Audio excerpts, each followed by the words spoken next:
За бид нар энэ монгол хэлээр аварж үлдэхийн төлөө маш өргөн хүрээтэй хэлэлцүүлгийг өргөнүүлж байгаа. Өчигдөр орой монгол хэлээ хэрхэн хамгаалуулах тухай асуудлаар хэлэлцсэн.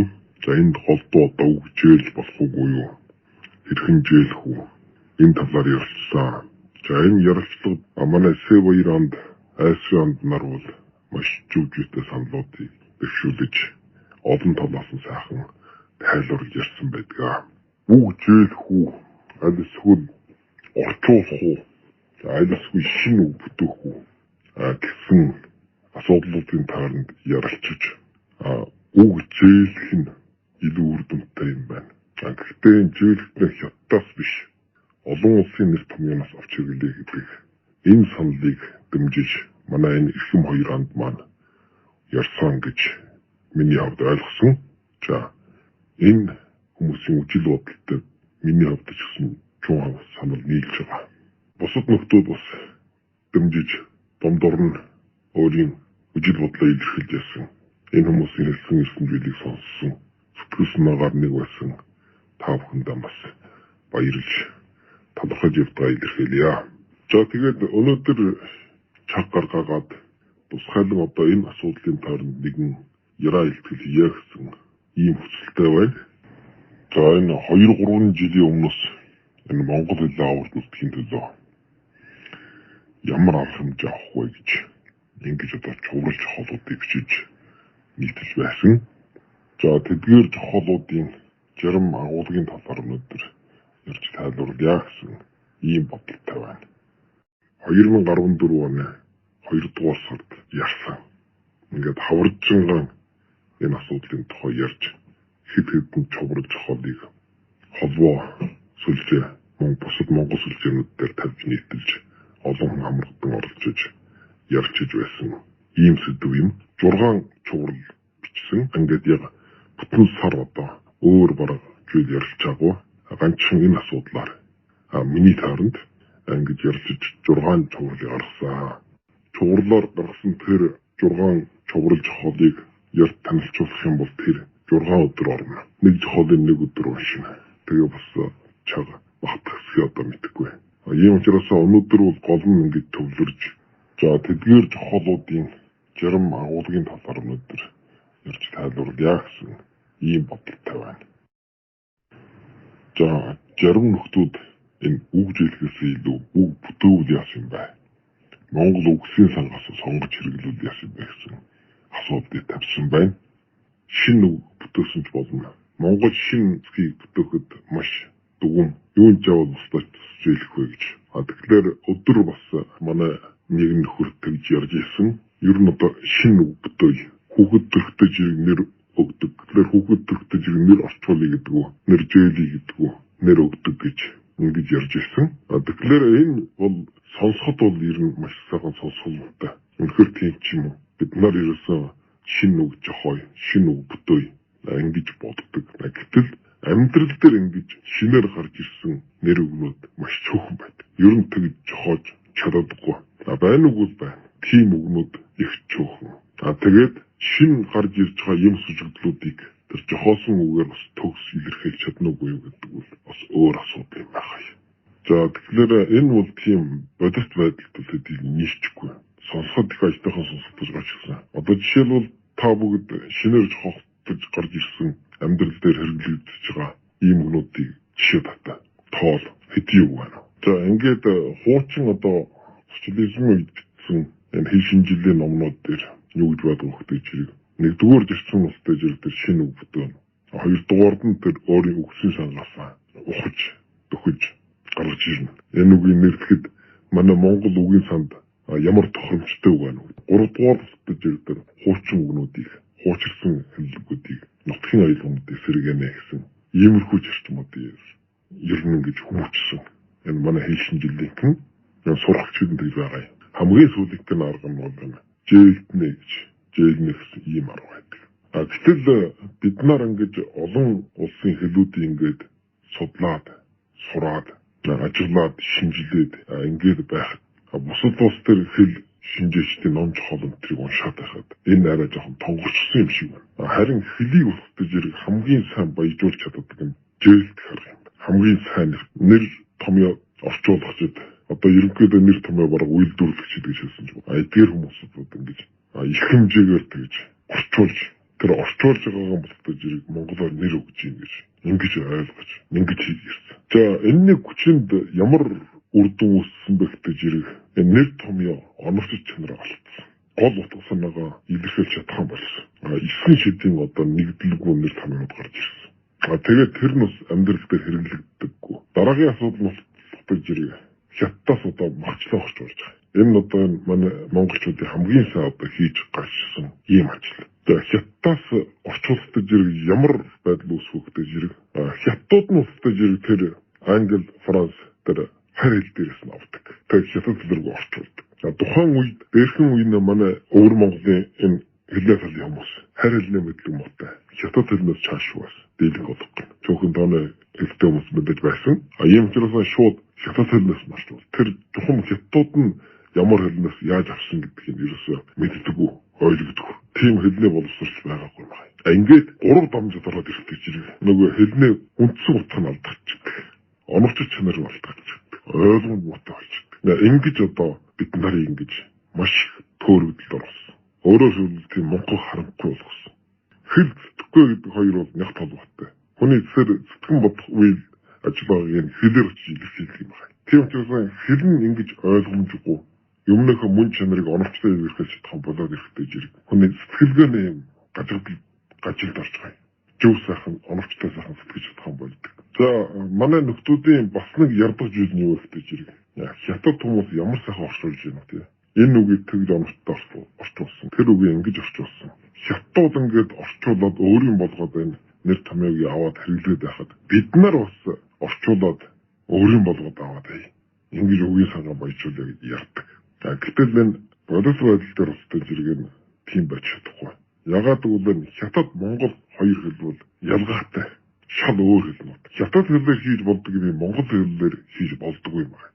Монгол хэлээр хийж чаддаг юм хятад хэлээр хийж чаддаггүй. Ийм учраас энэ хоёр хэл бие биенээсээ үлгэр дууриад болж байгаа юм. Хятад улсыг бол энэ авьяаны үсэг биш. Бидэнтэй адилхан. Энэ дүрсэд үсэг зургаар очиж нэг нэгээр нь илэрхийлдэг. Тийм учраас энэ харь хэлнээс гэлглэн буулгах чадвар байхгүй. Гэтэл монгол хэл бол харь хэлээр бичсэн юм яг тэр хөвөр гэлглэн буулгах ийм чадвартай. Хятад хэлээр гялгаж буулгахаасаа илүү өөрөөр хэлбэл жээж авахаасаа илүү тэр утгаар жээж авахаасаа илүү орчуулж оновч нэрлэх нь хятад хэлний онцлог нийцдэг. За энд нэг жишээ батъя. Компьютер гэсэн үг байна. Компьютер гэсэн энэ англи үгийг хятад хэрвээ авьяасалж жээлдэж оруулах юм бол энэ компьютер гэх юм уу? 3-4 одоо юм ханс болж боо. Хэрвээ орчуулах юм бол энэ 2 хүүгээр орчуулсан байна. Хэрвээ жээлдэж авах юм бол энэ ер нь бараг нэг 4 хансаар ингэ тэмдэглэдэг гэдэг байна л да. Гэтэл орчуулаад авах юм бол хятад дянно гэдэг 2 хүүсгээр ингэ орчуулаад буулгах авчихсан. Энэ бол хятад хэлний өөрийнхөө даваа тал. За тэгсэн манай монголчууд дээрхэн үйлдэлтэй зэрэг хятадаас нь орчуулж хэрэглэсэн. Захиргаан тарих гэдэг. Ингээд явж ирсэн юм байна. Захиргаан тарих гэдэг. Энэ үг нь нийгэмд нэг төдийлөн дэлгэрч чадсан гоо. Юу тэр нэр томьёоны консультээс гаргасан байдаг гоо. Тэр ууг хин одоо сайн хайж үжээгүй л дээ. За ингээд монгол хэлэнд ороод ирэхдээ зэрэг компьютер гэсэн үг чинь захиргаан тарих гэдэг 2 үг болоод очиж. За тэгээд оновчч чанараа алдчихсан. Жохлаан гэдэг чинь нэг тарих гэдэг чинь нэг үг. Энэ жохлаан тарих гэж юу гэдэг байгаа юм. Үгүй анх энэ юмыг үйлдвэрлэхдээ компьютер гэж үйлдвэрлээд дэлхийн боргол бүх хэлнүүд дээр компьютер гэж явж байгаа. Компьютер бол энэ юм нэрлэгдэх. Тэгэхээр бид нар компьютер гэж авчих юм бол нэг л үг оновчтой, ойлгомжтой. Хятад хэрвээ компьютер гэж орчуулах юм бол тэр 3-4 үг болно. Гэрхэн мэтийн. Ямар нэгэн юм хэрвээ хятад хүн өөрсдөө ингэж жээлдэж авах юм бол маш олон ханзаар тэмдэглэдэг болно. Энэ ярахад маш төвхтэй, маш олон хуудас сэргэлнэ. Маш урт яраа болно. Ярьж илгээч чадахгүй. Тэгэх бол энэ хятад үгийг сонсоод хэж ойлгохгүй болно.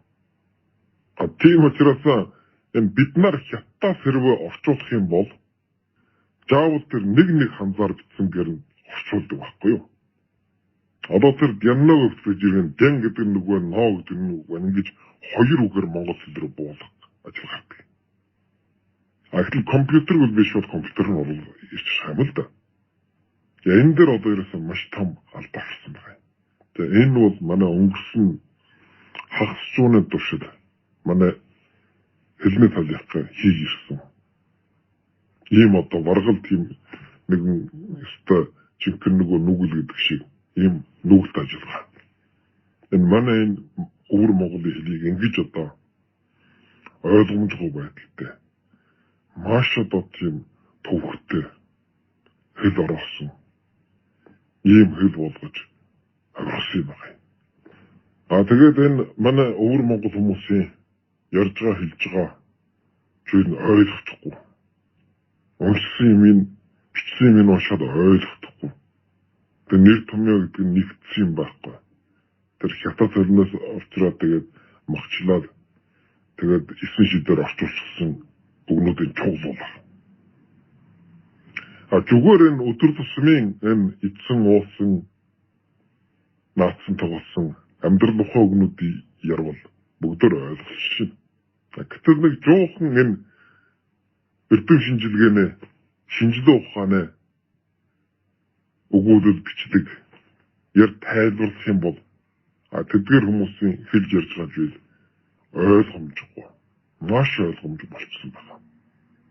Энэ зарчмын ялгаартай швэнийг тавд ялган таньчаад мэд бодож байна. Энэ өдөр тусмын амьдралын өгүүл хамгаалах ямар ч үсэн ингээд ойлголч.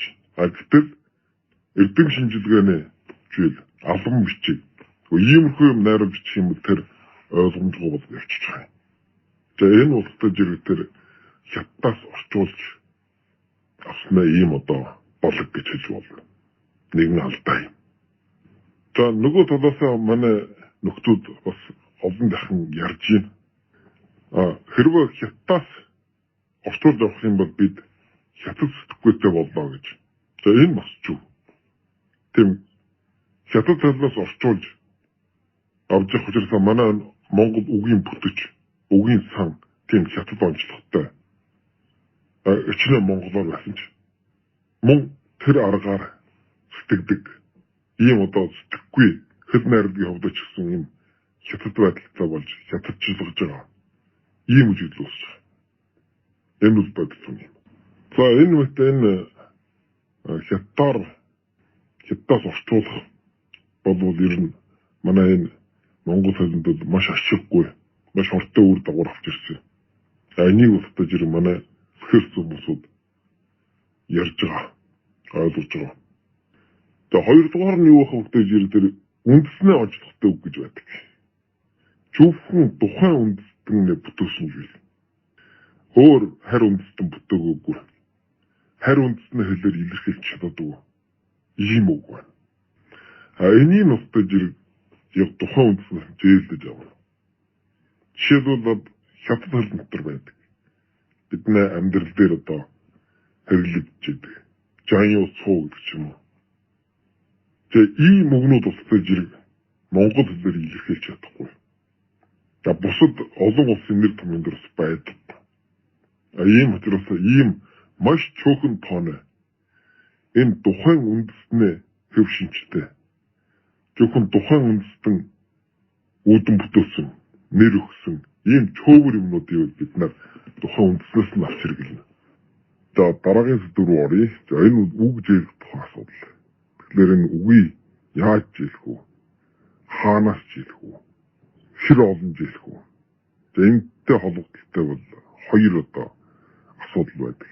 Нэг нь бол олон улсын нэр томьёо гэж хэлэх асуудал. Дэлхийн нийтээр нэгдсэн нэр томьёо олон улсаар нийтлэг хэрэглэгддэг ийм нэр томьёонууд байдаг. За энийг бид нар тэр хэвээр авч хэрэглэе. Энэгээр үгсэн санаа баяжуул. Бид нар монголчууд зөвхөн дотооддоо нэр томьёогоор нэгдэх асуудал биш. Дэлхийн олон улсуудтай бас нэр томьёогоо нэгдэх шаардлага байдаг. Тэгэхээр манай Монгол хэл бол ийм онцлогтой, ийм чадамжтай. Бид энэ олон улсын нэр томьёогыг шингээж өөрийн үгийн сандаан оруулж ирэх боломж бүрэн байна. За хоёрдугаар нь юу байх вэ гэхээр тэр үндэснээ онцлогтой үг гэж байдаг. Зөвхөн тухайн үндэстэн бүтээсэн зүйл. Өөр харь үндэстэн бүтээгөөгүй. Харь үндэстний хэлээр илэрхийлж чаддаггүй. Ийм үг байна. Энийн устдаж зэрэг яг тухайн үндэснээс зээлдэж авна. Жишээлбэл хятад хэл дотор байдаг. Бидний амьдрал дээр одоо хэрэглэгдэж байдаг. Жаньяу цуу гэдэг ч юм уу. Тэгээ ийм үгнүүд устдаж зэрэг монгол хэлээр илэрхийлж чадахгүй. За бусад олон улсын нэр томьёон дээрс байдаг. Ийм учраас ийм маш цөөхөн тооны энэ тухайн үндэстний хэв шинжтэй зөвхөн тухайн үндэстэн үүдэн бүтээсэн нэр өгсөн ийм цөөвөр юмнуудыг бид нар тухайн үндэснээс нь авч хэрэглэнэ. Ийм байдлаар тэр хятад хэлнээс өнгөрсөн хугацаанд манай монгол хэлэнд нэвтэрж орж ирсэн чөмбс үг байдаг. Гэдэргэн тийм үгнүүдийг одоо орчуулах нь бол бас маш аюултай. Тэр тухайн үндэснээс соёл хайлж байгаа юм шинж болдог юм байна. Өөрийн үндэснээ тэр уран гой үгнүүдээр ингэж нэрлж илэрхийлж буулгаж авах нь. За тэр хятад одоо тэр хоолны нэрнтрүүд байдаг юм. Тэр хятадын үндэсний эдэн ундаа. Тэр үгнүүдийг ингэж монгол үгээр ингэж орчуулад ингэж гарчихсан ингээд ярьдаг хүмүүс байдаг. Яг л тэр үндэснийхэн хоол ундыг идэж ууж хэрглэж тэр баяр ёслолын тэмдэглэж юм шиг ингэж болгочихсон. Тэгэхээр тэр мал адуусууд бол юм томхтой. Харахтай зэрэг энэ манай мал ийм юмтай, тийм томхтой, тийм бодохтой ингэж байдаг. Тэгэхээр энэ үг хэлнээс эхлээд тэр юм сүжигдэл хүртэл тэр үндэстэн ухсаатнараа ялгаддаг юм байна. Тийм учраас тэр хятад үнэр хангасан хятадын онцлогтой юм тэр орчуулаад хэрэггүй. Монголоор нэрлээд хэрэггүй. Яг тэр хятадаар нэрлж тэргээр буулгаж авах. Гэхдээ ийм нэр томьёонууд бол ер нь маш чөөх юм байна. Энэ манай үндэсний үг хэлийг хайлуулж уусгах ийм хэмжээнд бол байхгүй. Маш чөөхөн байдаг. За энд ер нь тийм онол зарчмын асуудал ирсэн шүү. За ингээд зэрэг энэ үг зээлдэхэд бол энэ хоёр зарчим байна гэж ингэж ярьж байна. Нэгдсэн хоёр зарчим байгаа. За нэг нь устдаж зэрэг энэ олон улсын нэр томьёонууд. За энийг бол ингэж буулгаж авдаг. Олон улсын хэлнүүд. Англи хэл дээрч, Франц хэл дээрч, Герман хэл дээрч, Итали хэл дээрч, Япон хэл дээрч ингэж адилхан хэрэглээд явж байгаа үгнүүд байдаг. Энийг одоо бид нар тэр хэвээр нь авч хэрэглэе. Тэрийг одоо хятад хэлнээс дам орчуулна гэж одоо ингэж мөнгөнд суусна хэрэггүй. За нөгөө талаар нь бол тэр үндэсний онцлогтой үг гэж байдаг. За энэ нь устдаж зэрэг голдуу одоо бидний энэ хөрш чиргэлдэг хольж утгаж амьдарч байгаа нь хятад иргэдүүдийн дунд байдаг. Ийм чөөвөр тооны үгнүүд байдаг. За энэ нь устдаж зэрэг бид нар энэ үндэсний онцлогтой үгийг бол бас тэр хэвээр нь авч хэрэглэхээс арга байдаг. За энэ бол нэгдүгээр зүйл нь хэл шинжилгээний хувьд устдаж зэрэгний орчуулгадаггүй учраас энэ үндэсний онцлогтой үгийг тэр хэвээр нь авч хэрэгж болно гэсэн юм зарчим байдаг. Нөгөө талаас нь бол бид тэр соёлд уусахгүй төлөө. За энэ юмс үжигдэл бол манай үндэснээ юм биш. Энэ хятадаас орж ирсэн зүйл. Гэдгийг ялган танихын төлөө бид бас тэр нэр томьёог нь хятадаар нь хадгалах шаардлага гардаг юм байна. За дараа нь энэ олон улсын нэр томьёог нь хэрхэн авах вэ гэдэг асуудал гарч ирж байгаа. Тэгэхээр энэ тэр тусмаа энэ эрдэм шинжилгээний шинжилгээ ухааны нэр томьёонууд.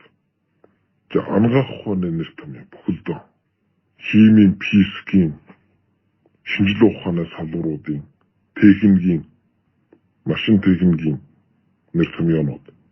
За хамгийн сүүлийн үед гарч ирж байгаа бол компьютер цахим мэдээлэлтэй холбогдолтой Энэ эргэн тойронд гарч ирж байгаа нь шинэ нэр томьёонууд. За эдгээр толгойтой уснаас бараг олон гэмээр энэ олон нэр томьёонуудыг бид нар орчуулдаггүй. Бид нар тэр нэр онгойж өгч чаддаггүй. Тийм болчихоо байхгүй. Энийг тэр хэвээр нь авч хэрэгэлдэг.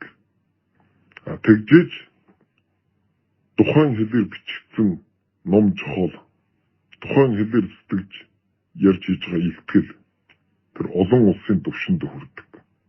Олон улстай ойлгож чаддаг. За ийм дуршлаг бидэнд байгаа юм. Энэ өнөөдөр цааш нэр тавьж асуудаг биш. Энэ манай монгол хэлбэл угаасаа одоо ингэж харь хэлнүүдээс маш их одоо шинэ үгнүүдийг ингэж импортлж зөөлдөн оруулж ирж ирсэн. Ийм хэл юм байна. Хамгийн одоо дөргийн нөлөөнд байх үед дөрөв хэлнээс өнөөдрийн турк гэж ярьж байгаа. Энэ хэлнээс дараа нь ойгуур хэлнээс дараа нь манч хэлнээс төвд хэлнээс хятад хэлнээс тодорхой хэмжээнд үгсийн сан орж ирсэн. Тэгжээж өнөөдрийн манай монгол хэл бий болсон. Монгол хэл маш баялаг, ямар ч юм илэрхийлж чаддаг гэж ярьдаг. Энэ баялаг болсон чадамж сайжирсан нь энэ түүхэн турштай энэ эргэн тойрныхоо улс үндэстнүүдээс маш их үгнүүдийг зээлдэж авч өөрийн болгож ингэж авч сайжруулж чадсан. Ийм учраас манай хэл баялаг болсон. За шарын шин дэлгэрж явах үед бол энэ төвд санскрит хэлнээс маш их орж ирж байна. Тэр шарын шин нэр томьёо энэ үстэй жиг тэр хэдүүдээр нэрлэх тохиолдолд нэгэд байсан.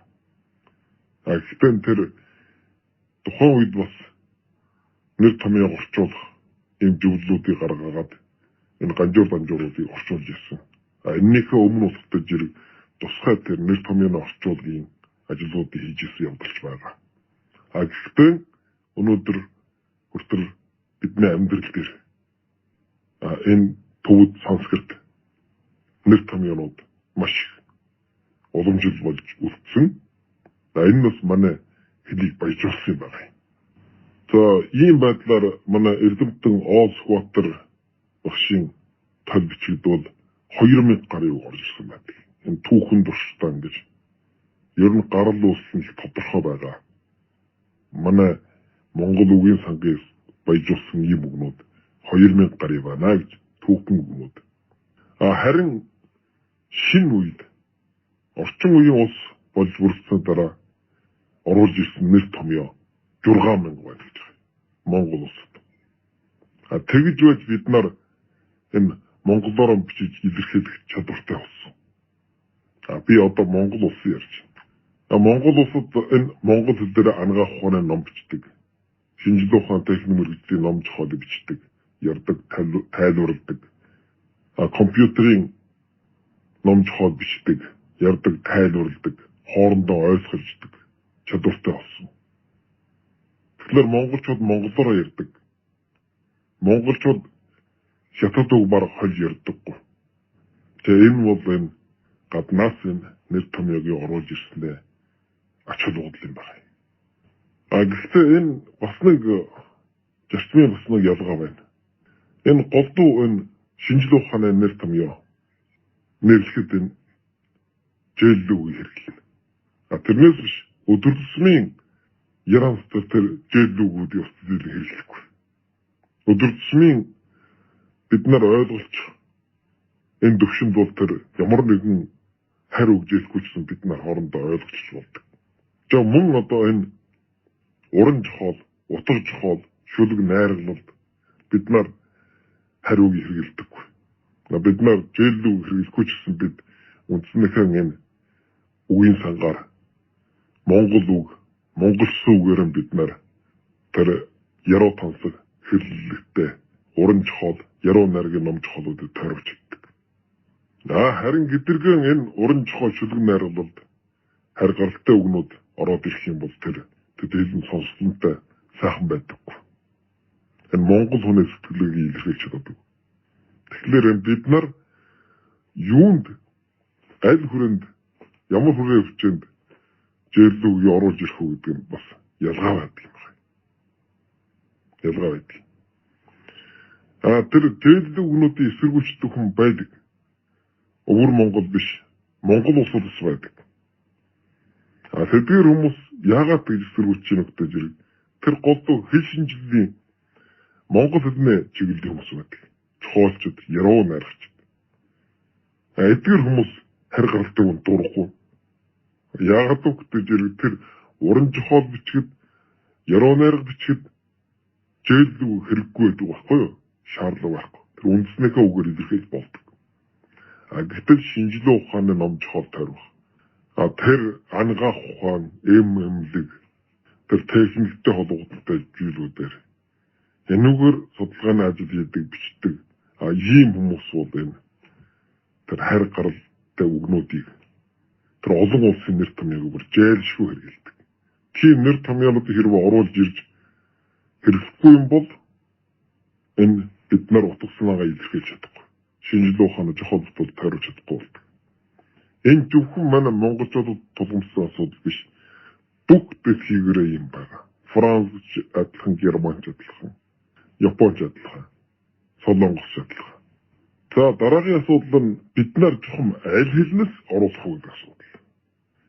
Бидний нүдэн өмнө устдаж ирэх хятад хэлэнд уусчаа хайлж байгаа. Бидний өдөржиний амьдралд хятад нэр томьёо зөвхөн нэр үг биш үйл үг хүртэл одоо орж ирж байгаа гэж. Энийг бид нар сонсч байна. Өчигдөр одоо оролцож ярилцсан нөхдүүд маань бас жишээлбэл ярьж байна. Амьдрал юм болчиход байна. Бидний хамгийн том аюул төвшөрүүд хятад хэлэнд уусах, хятадчлах. Ийм аюул төвшөр байна. Тийм учраас бид нар нэг өөрийгөө хамгаалах нэг дархалгаатай, тогтолцоотой болох шаардлага байна. Ийм зүйлийг одоо өөртөө бүрдүүлж авахгүй бид нар хятад хэлний тогтолцоонд өртгөн энэ хятад хэлний тогтолцоог дааж гарахгүй болох. Нутагтан байгаа монголчууд маань ер нь тэр хятад үгнүүдийг оруулахгүй бол тэр санаагаа илэрхийлж чадахгүй байна гэж ярьдаг. Яагаад гэвэл тэр бас аргагүй юм байна. Дандаа одоо хятад нөхцөлийг үүсдэг телевизээр хаж байгаа. За тэгээд уншдаг ном зохиолууд бол хятад хэлэн дээр уншдаг. Хятад хэлэн дээр илүү мэдээлэлтэй, илүү чар хүрээтэй номнууд гарч байгаа. Тэр 10 хэдэн доош хүн орчуулж хөвлж ашиглаж авах учраас. Хятад хэлний телевизийн сувгууд хэдэн жуугараа байгаа. Манай монгол хэлнийх нь хуруу дарам 2-3 байна. Тийм учраас эндээс мэдээлэл авдаг. Эргэн тойронд нь хальчиж байгаа хүмүүс гэрээсээ гараад ивбол найз нөхдийн өрнөөс гараад ивбол дандаа хятадтай ярьдаг, харилцдаг, хамтарч ажилладаг. Ийм учраас энэ хятад хэлний тогтолцоонд маш хүчтэй өртөж байгаа. Хэрвээ бид нар хятад хэлнээс хэрвээ бид нар энэ өөрсдийнхөө монгол хэлийг хүчрхжүүлж тэр тусмаа орчин үед, шинэ үед гарч ирж байгаа энэ шинэ юмс үжиглэлийг нэрлэдэг, үндснийхээ хэлээр нэрлэдэг чадваргууд энэ чадварыг бүрдүүлж чадахгүй юм бол бид нар хятад хэлнээс өгжөөлж хосоор аргагүй болно. Эсвэл нөгөө саяхан ярьсан нөгөө орчуулахаар ойлгомжгүй, оновчгүй 2-3 дамжид орчуулгадж ирсэн ийм арга барилаар орчуулж ийм арга барилаар бичиж ярьж явна. Ийм хоёр мухард лүүсэл байгаа. Нэг бол одоо шууд хятадаар навч хэрэглэх. Үгүй тэрийг орчуулж орж ирж улам илүү одоо тийм төвхтэй монгол хэлний ойлгомжгүй өвөр Монголын одон телевизийн модон хэл гэж ярьдаг.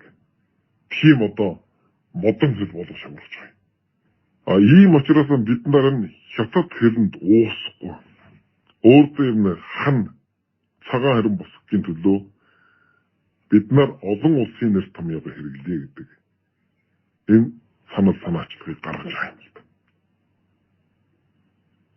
За энэ нь бид нар чоошноор жохоож байгаа тийм өвөртэй цуулаа шиг юм биш.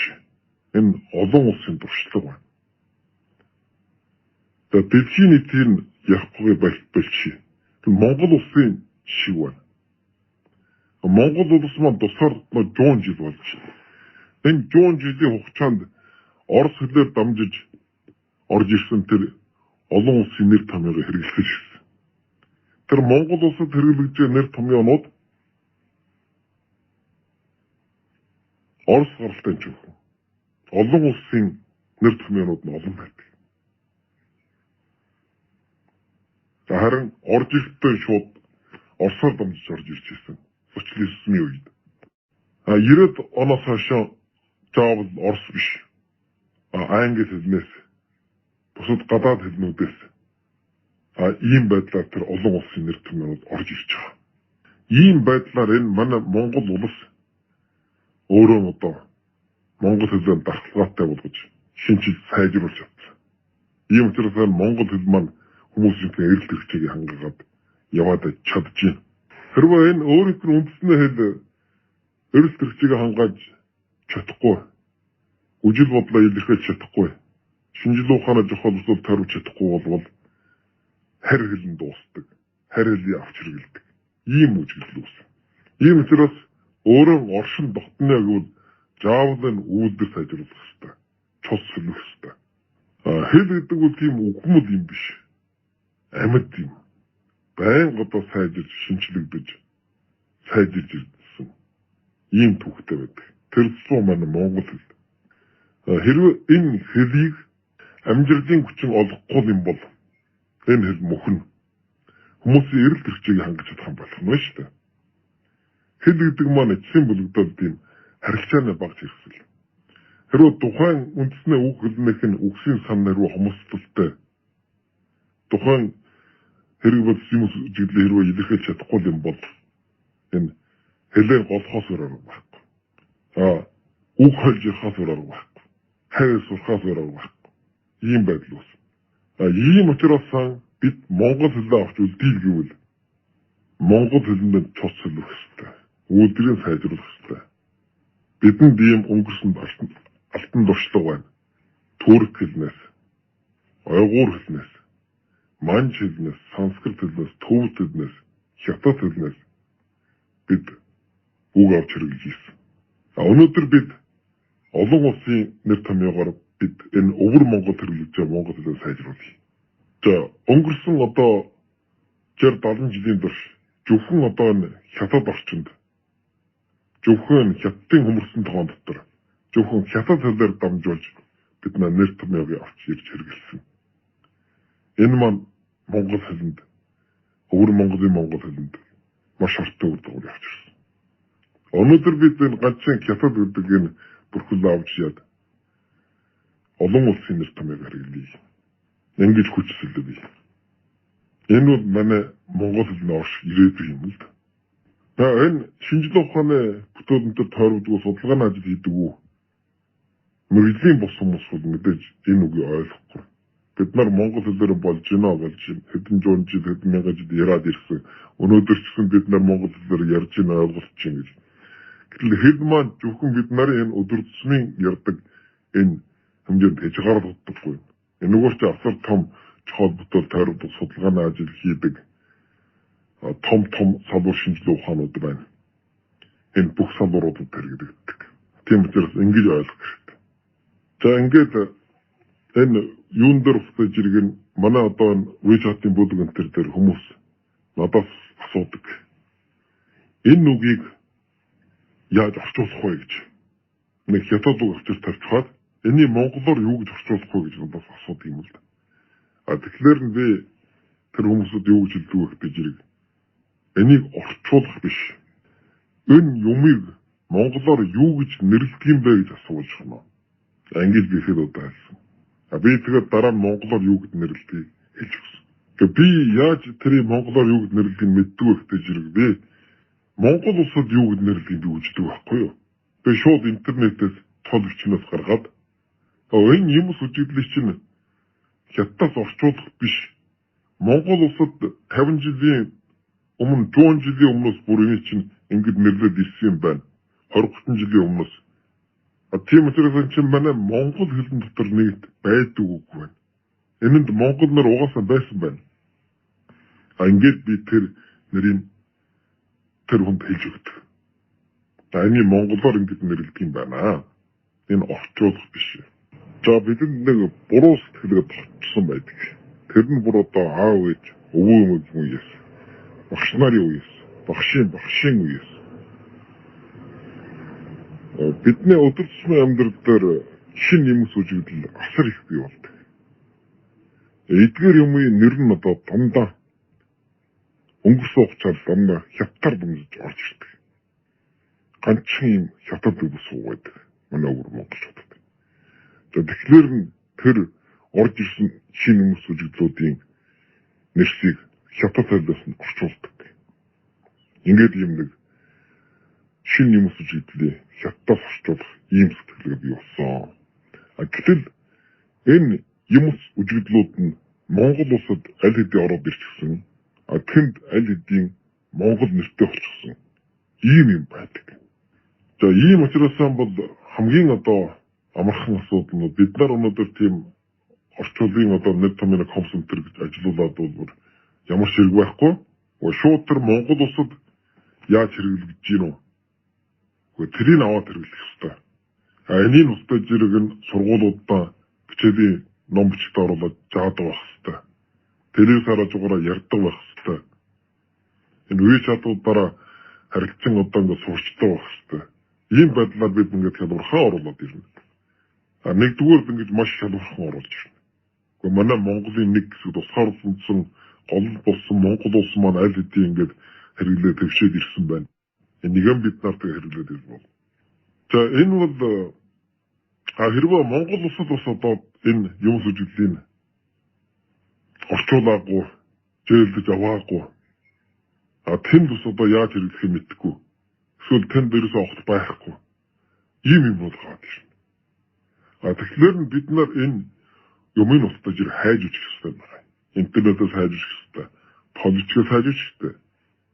Энэ юм хаана гарсан байна? Олон улсын нэр томьёон дээр юу гэж нэрлэж гин үү? Англи хэлэн дээр нь юу гэж гин, Франц хэл дээр нь юу гэж гин үү? Гол төр хэлнүүд дээр нь юу гэж нэрлэж гин үү? Тэрийг авах хэрэгтэй. Тэр юм болгоны бас зээддэггүй юм байгаа шүү дээ. Тэр олон улсын нэр томьёо бас орчуулдаг юм байгаа юм. Одоо дийлэнх улс орнуудад тэгээд орчуулаад хэрэглэсэн байдаг. Ийм үгнүүд байдаг. Тэгвэл бид нар бас орчуулж хэрэглэж байна. Дийлэнх нэр томьёо улстай зэрэг зээлдээ хэрэглэжсэн. Тийм бол бид нар тэгээ хэрэглэж байна. Тэгэхээр энд ярьж байгаа үг бол маш тодорхой. Одоо хүртэл одоо Монгол улсад нэгд нэрлээд хэрэглэж аншсан юмуудыг бид нар Монгол улсаас хэрэглэчихье. Монгол улсад бас хэрэглэгдэж бий болоогүй зүйлийг бид нар тэр тухайн их хэлнээс нь хагаад авчихъя. Ангитай зэрэг бид нар энэ хятад хэлэнд хайлж уусах энэ үжиглээс зайлсхий чадна. Бид нар нэг хэлний одоо нэг хэрэм гэдгийг байгуулад өөрөө юм нэг дахалгаатай болоод авч чадна. За Монгол улсаас авч ирэх гэхэд нэгдүгээр хялбар хүч хөдөлмөр орохгүй. Нөгөө талаас бас нэг сайн тал байна. Бидний монголчууд нэр томьёогоор нэгдэж хай. Энэ маш чухал. Нийт монголоор энэ Монгол улсаар нь төв болгоод нэр томьёогоор нэгдэх. Ингэж бид нараа энэ хэлнүүд ойлгохдоо шинжлэх ухааны нэр томьёоч, ангаах ухааны нэр томьёоч, техникийн нэр томьёоч, компьютерийн нэр томьёоч ярвал бид нар ойлгодог. Сонсоод биенийх нь ойлгодог. Ойлголцдог. Энэ их чухал юм байна.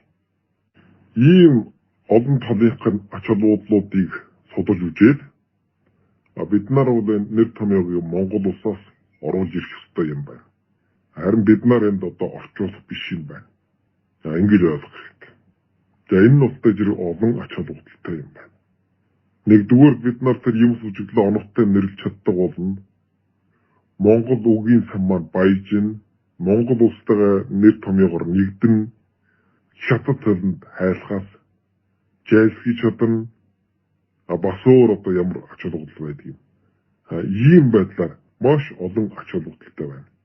За ийм одоо зарчмууд, онолууд, бодлогууд, арга тактикууд байдаг гэдгийг ойлгодог хүмүүс байна.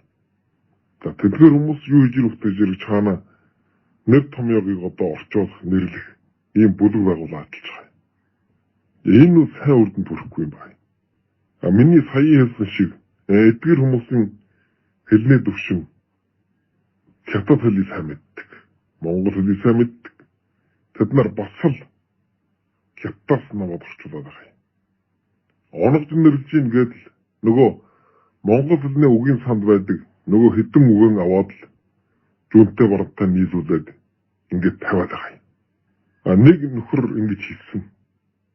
Маха гурал ногоо давс.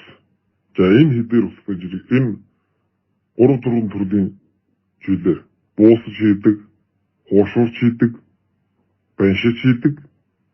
Гэтэл орсон юм нь амт нь ерөнхийдөө адилхан нэгэн төрлийн хоолнд байна. Тэрэн шиг Монгол үгийн сангасаа нэрлэлгээд нөгөө хэдэн үгэн татаж авчираад нэг үл жишээ, нэг үл жимс, нэг үл нар, нэг үл сар.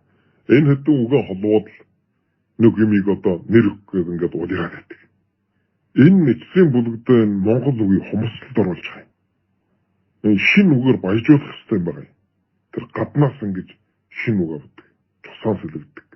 Тэгжээж энэ хүч хэрхэл болно. Илэрхийлж чаддаг.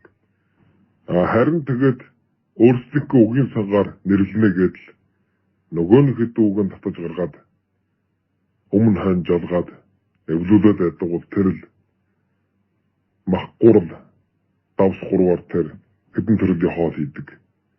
Энэ л сэтгэхгүй. Энэ л арга барил юм байна. Тэр хоолн дээр бол мэдээж тэр арай амт нь өөр, хийх арга ч гэсэн өөр, идэх хүнээ дурсан тохиол өөр байдаг. Гэтэл хэлний хувьд авчилбал тэрнээсээ илүү ноцтой байна л да. Бүр илүү хумсалд оруулж. Тэр одоо орчуулж, монгол хэлээ баяжуулж байгаа юм биш. Бидэргээ монгол хэлээ мөхөж өгч гэх юм байна. За нөгөө талаас сая ярьсантайгаа адилхан эсрэг юм болно.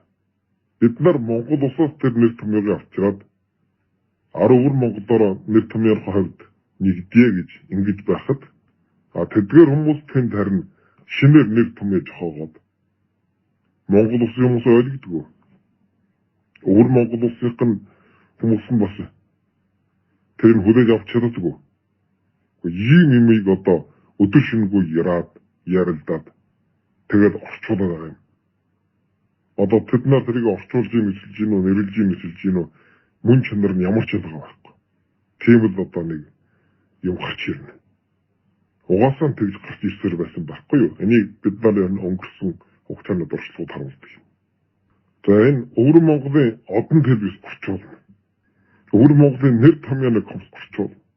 Дээрээс нь WeChat-ийн бүлэг шинээр гарч ирээд, хэсэг идэвхтнүүд гарч ирээд орчуулад нэрлээд ингээд нэр томьёогийг улам бодлын хатуулаад энэ 10 өвөр Монгол хоёроо хоёулаа нэр томьёогоор нэгтгэх.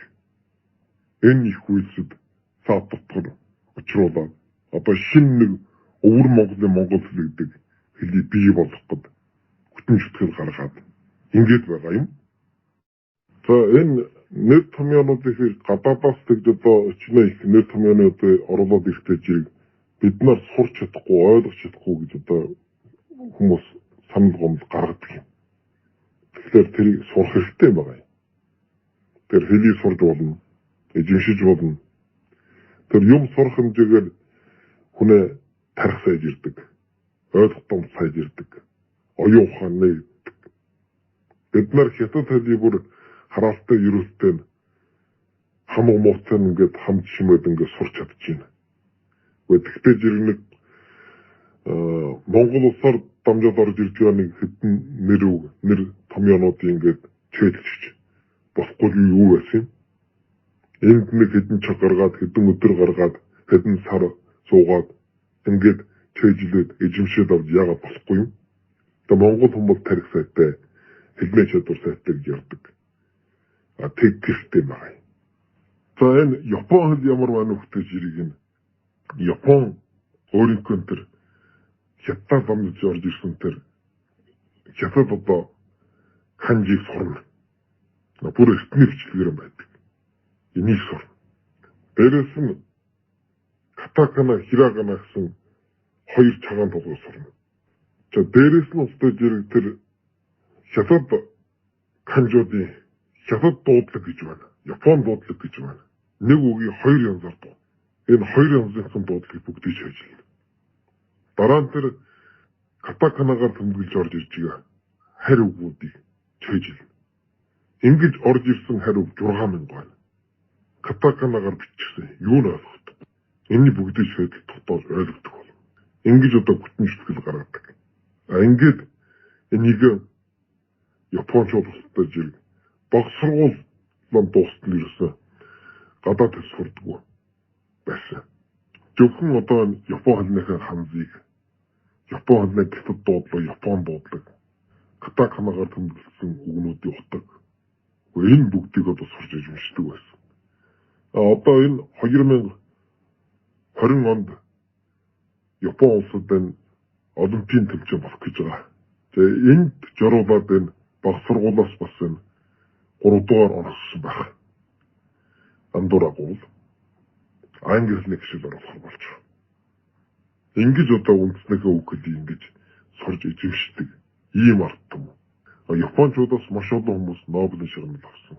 Нобелийн шагнал авсан эрдэмтэн англиар ярьж чадахгүй гэж 2 жилийн өмнө ярьжсэн. Өөрөө хэлжсэн. Нобелийн шагнал авах төр ёсол дээр. Тэгэхээр их хүлээн ингэж эзэмшид хүчилмөр зарчуулдаг байна байна. Энэ улс орнууд.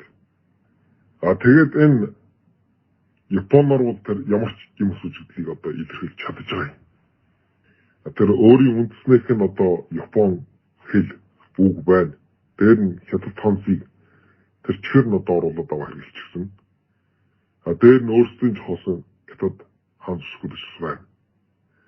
Ингээд англи үгнүүдийг тэр олон улсын нэр том юмдыг катакана гэдэг энэ цагаан толгойн гялх усхээр ингээд тэмдэглээд 6000 үсгийг оруулаад хэрэгжилж байгаа юм. За энийг би тол бичих дээрээс хараад ингээд бичсэн байгаа. За энэ шинээр найруулсан Япон хэлний тол бичиг 2002 онд 7 том 3181 орсон юм тол бичиг байна. Энэ дотор Япон үг хэлбэж 33% нэгдэж. Хятад үг хэлбэж 49% нэгдэж байгаа. Хятад биш гадаад үг хэлбэж 6415 үгийг орсон байна. За энэ нутагт 8% нэгдэж байна. Тэгэхээр үгийн сан нутагт том 7 том гарыг. 7 том гарын үг дотор 6000 үг бол ердөөд одоо 8% мэдж байгаа юм л да. За энэ түүхээр нас ингээд авч үзсэн байгаа. 1956 онд энэ Япон улсад устдаж ирэх хятад гаралтай үг бол 47% хэрэгжилж ирсэн байна. Энэ сэтгүүлийн сонин сэтгүүлийн үг хэллэг дээр 47% нь хятад гаралтай үг. Хятад биш одоо энэ олон улсын нэр томьёо англи зэрэгээр энэ нутагт зэрэг 10% нийтлжсэн байна. Ердөө 10%. Ингээд 1994 он болстой зэрэг тэр хятад гаралтай үг хэрэглэх нь багасаад 47 байснаа 34 болтор багасаад. Энэний оронд улстай зэрэг тэр харь гаралтай олон улсын нэр томьёо 33% хүртэл нэмэгдсэн байна.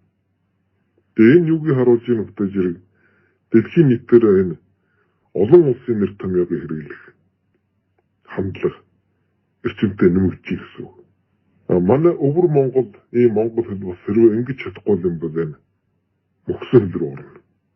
Бид нар мөн энэ олон улсын туршлагаас суралцж ингэж энэ нэр томьёог Монгол улсад дамжиж ингэж оруулж ирэх маш шаардлагатай байна. Өдөн өмнө тулгамдсан юм жишээ. За монгол хэл бас адилхан. Түүхэн туршсан бол энэ 2-3 мянган үгийг Жээлдэж авч хэрэгэлсэн манай үгийн санд гарал үүсгэн тодорхой ийм өгнүүд байгаа. За ингээд Монгол улсад бол энэ сүүлийн 100 жилд 6,000 одоо харь үгийг олон улсын нэр томьёогийг орос хэлээр дамжуулаад ингэж авч хэрэгэлсэн байдаг. Ингэжээж энэ хэлээр илэрхийлэх чадвартай болсон. За монгол хэлнээ яаж хэвлийн тайлбар тулд 3 түмэн үг багтсан байдаг. За хамгийн сүүлийн үед интернетт байгаа монгол хэлний тайлбар их тод бичгэд 14 түмэн үг багтаж байгаа юм. За ингээд энэ 6,000 орчим энэ харь үг гэдэг бол бас л нэг 5-аас 10% гэдлэх ийм хэмжээний үг. Тийм учраас монгол хэлийг хайлуулах ийм болчих байхгүй гэж үжиг юм байна. Энэ хэмжээний үг орж ирснээр энэ хэл харийн болоод өөрчлөгдөхгүй юм байна. Харь сэтгэлтэй болоод өөрчлөгдөхгүй.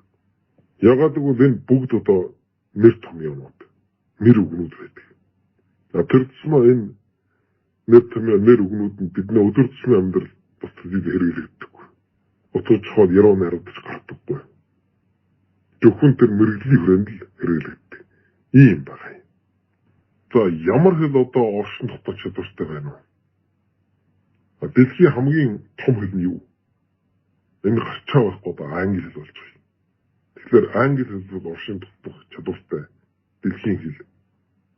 Хэд хэдэн одоо том хүчрхгүрнүүд хэрэгжилж байна. Дэлхийн ард түмэн хоорондоо ойлгохын тулд англи хэл олонхоо сурч байна. Тэгэхээр англи хэл гэдэг чинь угаасаа холимог хэл. Франц хэлнээс 28% авсан. Латин хэлнээс 28% авсан. Эртний англи, норвеги, голланд үгээс 25% авсан. Ийм одоо холимог хэл. Тэгээд сүүлийн үед устдаж гарч ирж байгаа дэлхийн ер нь бүхий хэл дээр гарч ирж байгаа тэр нэр томьёонуудыг бүгдийг англи хэл рүү оруулж авдаг. Гэлгэрчлээд. Монгол хэлнээс, Япон хэлнээс, Хятад хэлнээс англи хэлэнд орсон үгнүүд олон байдаг. Ингэж олон улс үндэстнүүдийн үг хэл нэр томьёогоор баяжуулж чадсанаар англи хэл хамгийн хүчрхэг, хамгийн том хэл болж бүрдсэн. Бас оршин тогтнох чадвартай байж байна. Бид нар энэ туршлаас сурах хэрэгтэй. За ерөнхийдөө нэг иймэрхүү байдалтай өнөөдөр одоо ярих хийх гэсэн зүйл бол тэгэхээр сая энэ үгийнхээ бас ихэнд хэлсэн бид нар яагаад зээлэх ёстой юм? Жээлбэл хинээс зээлэх юм? Энэ ямар учиртай юм? Бидний өмнө оршиж одоо хамгийн том одоо аюул төвшөр бол энэ хятад хэл. Бид нар хятадаас зээлэх. Энэ бидний мөхөх гэдэг. Бид энд хэрэм хан босгож өөрийн дархлааг бий болгох. Энэ бол энэ Монгол улсад хэрэглэсэн нэр томьёо. Энэ бидэнд авралын од болно. Бидэнд гэрэл бий тусна. Тэнд бас хэрэглэхгүй шинэ нэр томьёонуудыг бид хятад хэлнээс биш. Олон улсын нэр томьёоноос шууд авч хэрэглэе. Тэндээс нь авч орчуулъя. Хэрвээ орчуулах шаардлагатай. Хэрвээ тэд нар хэрвээ шууд гялгуулж хэрэглэж бид гялгуулж хэрэглэе. Хэрвээ тэд нар орчуулж хэрэглэж бид орчуулж хэрэглэе. Энэ ч юм байна. Тэгээ сая бас асуусан би бас тэрэнд нь хэлсэн.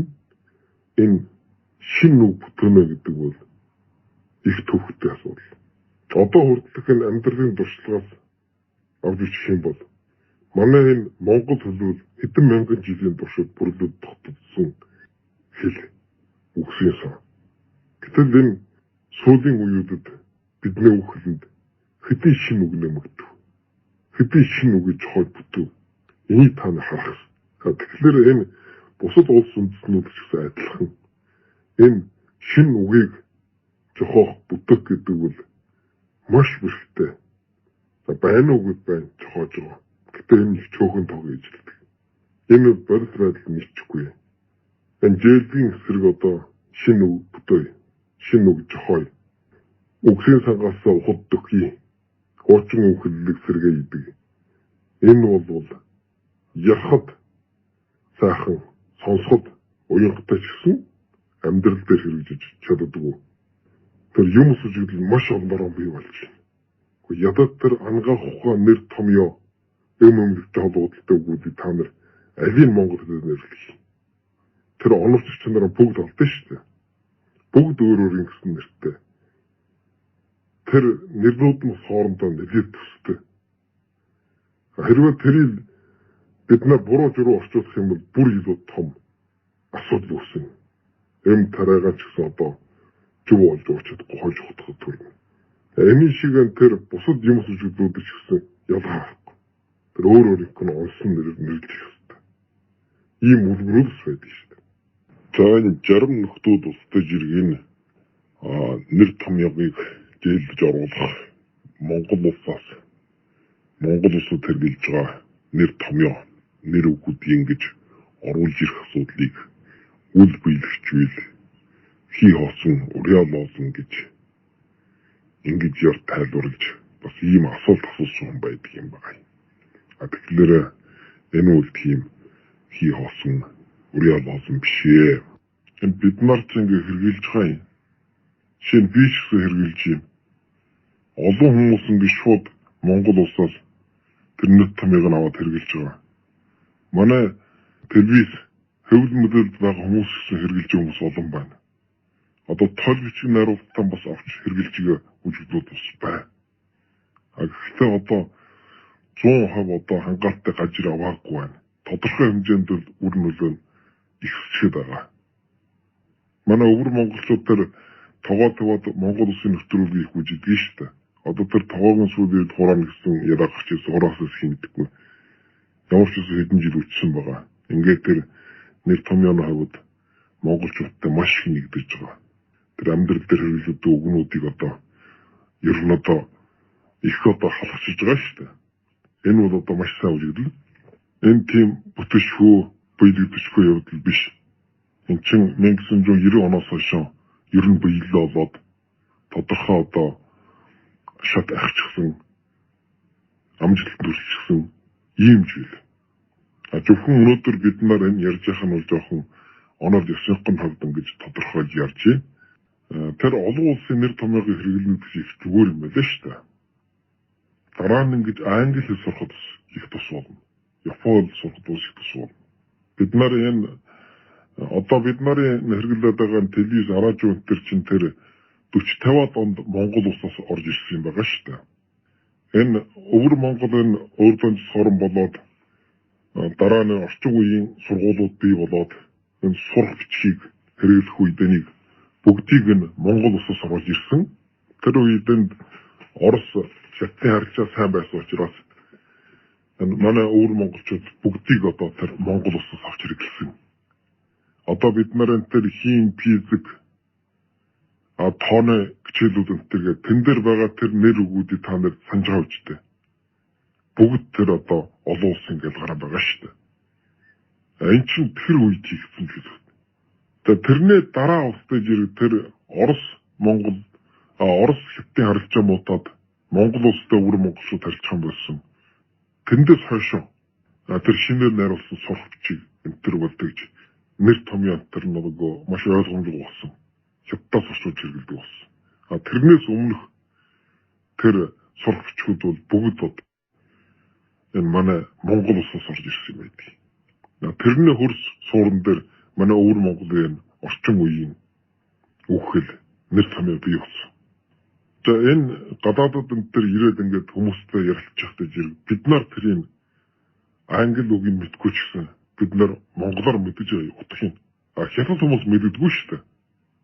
Хятад хүмүүс бол энэ телевизэр гэсэн үгийг сурах хэрэгтэй. Гэтэл бид нар телевиз гэсэн үгийг мэддэг. Радио гэсэн үгийг хятад сурах хэрэгтэй. Гэтэл бид нар мэддэг.